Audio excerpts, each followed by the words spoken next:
drafted big men who ended up in purple and gold, and now DeAndre Ayton joins that list. Ayton was introduced with the Lakers yesterday. Let's take a listen. I feel like a video game.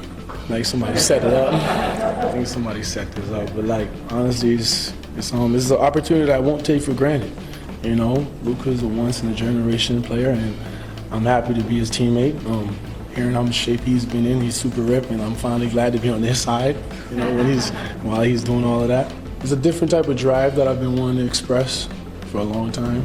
And I think this is the perfect timing, you know, here in the purple and gold. And it's a platform that I cannot run from. You know, I can show what I really am and just be around some greats to really emphasize that for me as well. And, you know, yeah, it is a lot of fuel in me, you know, to prove the whole world wrong. That suit game was strong yesterday. It was. DeAndre Ayton, wasn't it? All right, lucky for us, we also have a former #1 overall pick here to take a look at what's going on in LA with the Lakers, Chiney Ogwumike. So, Chiney, how do you see Ayton kind of rounding out with the Lakers? Let me talk nerdy to you. The Lakers have their long-awaited center at the center position. And as we focus on him here, because I want you guys to see, this is the impact this man will have. He actually led the NBA as a screener in points per pick and roll. So if he sets a screen, he actually generates the most points. But as we go to the tape, I'll show you why he's such a tremendous lob threat. It starts with his angles on screens, and it actually starts with his hands as well. Let's go back to when he was with the Suns. This is with one of the greatest point guards of all time. Sets a solid screen. Now you have 2, 3 people attached. Look at his arm. He's like, hey, lead the pass here, lob threat. You guys remember that value. But now fast forward to his time with the Trailblazers. I love how he adjusts his positioning on screens that allows guards to snake. Solid screen right here. He's very patient, methodical with how he cuts to the basket. And then again, look at the arm, the extension.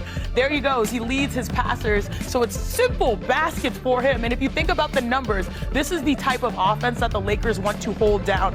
Ayton actually triple. If you think, let's get our graphic up here. I'm not sure if we have the graphic. But if you think about Luka Doncic and LeBron James, Luka Doncic, here it is. He's second in the NBA since he entered the league when it comes to points off of lobs, generating those lobs and those assists. And then also LeBron James is 5th in that category. So if there's one player that is perfectly tailored to be the guy that they need, especially with these 2 stars offensively, these guys, future Hall of Famers, it's DeAndre Ayton. But he will have to bring his A game, Ayton and his A game. All right, Chiney, awesome stuff as always. Let's welcome in ESPN NBA reporter covering the Los Angeles Lakers, our guy Dave McMenamin. So, Dave, we've seen DeAndre Ayton go from franchise cornerstone as the #1 pick to somewhat relative obscurity in Portland. What are you hearing or assessing about his fit with the Lakers? Yeah, DeAndre said it, George, at his introductory press conference. He said when you're not on a winner in this league, you're forgotten about. And certainly this is an opportunity for DeAndre to reestablish who he was, the promise of being that #1 pick who was a key cog on a Phoenix Suns team that was 2 wins away from the championship, on a Suns team that followed up that season by winning 64 games, getting the #1 overall seed in the NBA. Obviously, the Suns gave up on that player for a variety of reasons, and over the last couple years, only 57 wins combined with the Blazers in his time there in Portland. He sees this as a chance to get back on the trajectory of being someone who's known for the 16 points, almost 60% from the field, 10 rebounds a game. And for the Lakers, they see this as a great opportunity because he fits into their cap space they had available, only about $8.5 million contract, and they hold on to their expiring contracts. They hold on to their 2031 first-round pick. They hold on to Dalton Knecht. That means they can continue to get this team better, whether that be through the rest of the offseason or leading up to the trade deadline in January and February, because, again, this is about trying to get the most out of this group and turn them into contender. Dave, what else stood out to you from that press conference yesterday? Well, it was not just DeAndre Ayton coming and joining the Lakers, it was Jake LaRavia. And several instances, both of those guys mentioned LeBron and Luka. It was almost a given, certainly a decided factor that those guys are going to be on the team next year. And I understand that LeBron James' agent, Rich Paul, gave a statement to Shams when he opted into his deal for next year, basically saying that he's going to be monitoring every move that the Lakers make and wants to play for a championship contender for the rest of his days in the NBA. And I understand that Luka Doncic has a contract decision come August 2nd when the Lakers can offer a massive extension and put it on his plate.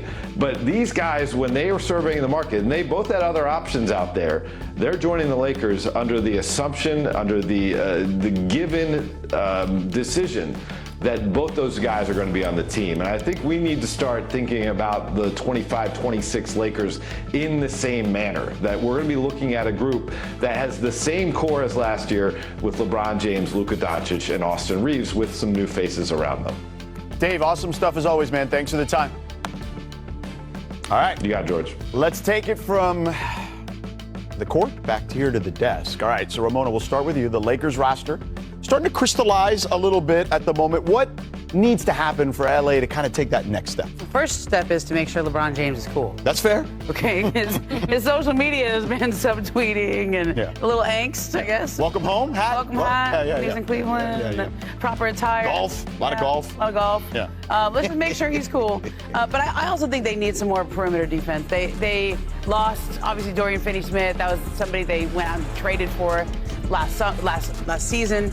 And we have Luka Doncic and Austin Reeves as your starting backcourt. You need some help on the perimeter defensively. This league is a long, athletic league, and LeBron was in that defensive role last year. He was like the middle linebacker, I guess. He's almost playing center a lot of the times. I don't think he's going to be in that role now that they have DeAndre Ayton, but they still need some more athletes on the perimeter. And that sprinkles over to pace. I think this is a league that's dictated. We saw in NBA finals that were on both ends, offensively and defensively. The pace is what dictated those types of matchups. So I think if finding the way to compete, especially with their young talent, surrounded by Luka, who knows he likes to walk it up, and LeBron, who's more methodical, figuring out that offense. We have 1 year under the belt of JJ Redick. I think he's going to, we all know he's going to dive into he's going to dive into He's been there. Yeah. But I do think that this is going to be, we already had the big trade, people acclimated, we got enough on tape. Now let's see how we can actually compete now that we've filled the biggest hole. Yeah, I just texted with two people in the Western Conference, one league personnel guy and one coach, and they're split. One person said bad move. Because they said, look, Ayton, the time when they went to the finals, which was a long time ago in Phoenix, it's like almost 2021, right? Yeah. That was the deepest paint shots we saw Ayton do in his career, and since then, now he's more like a guy that just kind of floats, pick and pop, things like that. Yep. He said all the right things yesterday in the press conference, but where will he be? Basically in February, how will LeBron feel about him? Will he be that engaged all the time? Will they light a fire under him? And the thing is, as this one person said, if he's going to have those type of deep paint shots, well, then Luka can work with that. Luka will make him look good. As one other person said, though, given the options, this is a great pickup for the Lakers because they needed a big. But the whole thing is, where will JJ Redick be and how will he feel? Who will he finish with? Is he going to trust DeAndre Ayton in those times when Ayton tends to float sometimes? Yeah, well, look, on my radio show here on ESPN LA, got a shameless plug there, Sedano and Cap on 710 ESPN, we had Jason Quick on of The Athletic, who wrote a recent story about some of the issues that went on with DeAndre Ayton in Portland. And talent has never been the question with him. It's desire that's been the question. I mean, Anthony Davis, one of the best rebounders in the game, one of the best defensive bigs in the game. And he's in Dallas now. And DeAndre, those are big shoes to fill. He's not going to fill those shoes on those ends of the court, but he's got to do better at rebounding, rolling hard to the basket, and playing some defense back on that back line. Yeah, we'll see how it all works out. Maybe it'll be like what Chene said on that LED, and Lakers will be great. So, all right, the NBA the numbers, girl. NBA 2K26 Summer League is back in Vegas tomorrow as we have a quadruple header of opening day games for you starting at 3:30 Eastern, 12:30 Pacific, highlighted by the #1 pick, Cooper Flag. Xin chào tất cả các bạn đã quay trở lại kênh YouTube của mình. Mình hiện làm người làm video sáng tạo nội dung trên nền tảng YouTube nha các bạn. Mình sẽ sáng tạo những video hướng dẫn cắt dán cho các bạn này. Đây là những sản phẩm của mình đã cắt dán rất nhiều sản phẩm của mình đây này. Mình sẽ giới thiệu cho các bạn cách cách mình tạo ra video, những video viral của mình nha. Để tạo được những video đẹp hay chất lượng cho các bạn xem thì mình sẽ cần những dụng cụ như sau, mình sẽ giới thiệu cho các bạn biết nha. Đây là giấy câu màu các bạn ạ, rất nhiều màu sắc này. Đấy. Nó có giấy màu vàng này, giấy màu xanh này, đây là màu xanh da trời này các bạn này. Còn đây là giấy màu đỏ. Đấy. Còn đây giấy màu cam này các bạn này, màu cam, giấy màu vàng này. Đấy, giấy màu vàng. Và để tạo ra được những sản phẩm tuyệt vời như thế này, đấy, những sản phẩm mình đang cầm trên tay là sản phẩm đẹp của mình. Đấy. Rất nhiều sản phẩm này. Đấy.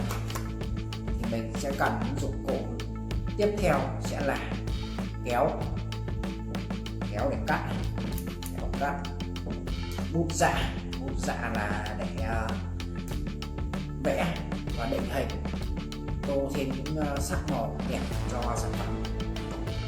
Đây là màu dán để mình có thể dán được những chi tiết vào cái sản phẩm này, cắt dán vào đây, cái này đây, mình sẽ cắt dán và dán vào đằng sau, mình sẽ dán đằng sau mặt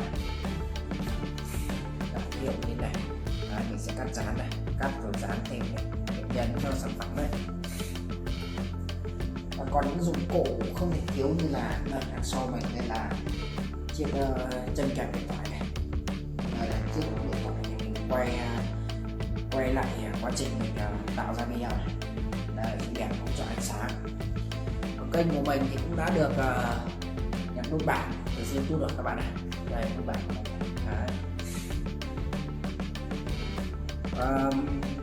Khi mình cắt dán xong sản phẩm, mình sẽ đưa lên máy tính của mình. Tại chỗ này mình thì chưa máy tính, sẽ nói cái đấy vấn đề sau đi. Mình sẽ đưa lên máy tính và mình sẽ hay dùng phần mềm gametime để chỉnh sửa và edit video. Mình sẽ cắt sửa những đoạn video thừa ở trên gametime. Mình sẽ xuất ra và đăng lên kênh của mình thôi để cho các bạn xem và chiêm ngưỡng. Các bạn hãy ủng hộ mình bằng nỗ lực đăng ký, like, subscribe nha, để mình có thể ra nhiều video cho các bạn xem tại nơi làm việc của mình nha. Rất nhiều cái sản phẩm, quả chuối này, cây nấm này, đây là đậu mừng này, nhiều lắm các bạn này, ké này, nấm cơm này. Và bây giờ các bạn hãy cùng đi theo dõi mình tạo ra những sản phẩm viral cho bạn xem nha. Bây giờ sẽ kể đến này.